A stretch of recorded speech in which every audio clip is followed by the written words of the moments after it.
Trainer चलाने लगा, पर वो डूबता जा रहा था।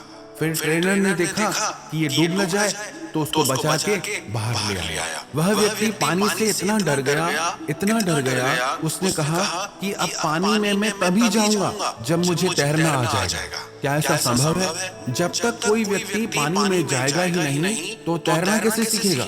जब तक आप लोगों की बातों के उत्तर नहीं देंगे, जवाब नहीं देंगे, आपको बात करना कैसे आएगा? आप ऐसे चुप करके सहते जाएंगे तो कैसे बात कर पाएंगे आप?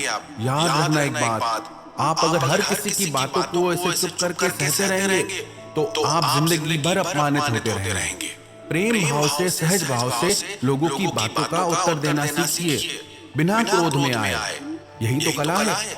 लोगों को उत्तर देना नहीं आता, क्रोध करना आता है, झगड़ा करना आता है। आपको इन्हीं बातों का अभ्यास करना है कि बिना आवेश में आए, बिना क्रोध में आए, प्रेम भाव से, सहज भाव से हमें अपने स्वाभिमान की रक्षा करनी है।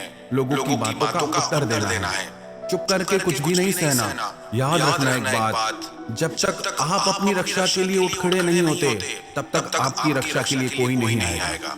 जिस दिन आपने अपने भीतर हिम्मत जगा ली, शक्ति जगा ली, उसके बाद आपको दुनिया में कोई नहीं हरा सकता। तीसरी बात, आप मूर्ख लोगों से, बुरी संगत से दूर रहिए, क्योंकि ऐसे लोग कभी किसी की खुशी नहीं देख सकते। ऐसे लोगों को दूसरे की खुशी से ईर्ष्या होती है। ऐसे लोग दूसरों को हमेशा नीचा दिखाने में, नीचा गिराने में ही लगे रहते हैं कि कैसे भी इसे नीचा दिखाए, इसकी हंसी उड़ाए, इसको ताने मारे।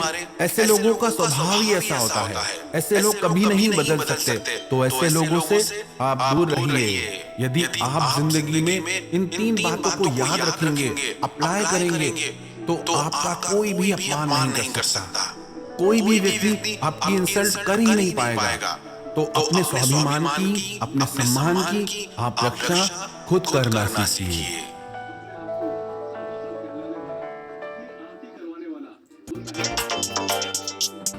ज्यादा से ज्यादा करिए सेल, क्योंकि प्राइसेस हैं होलसेल।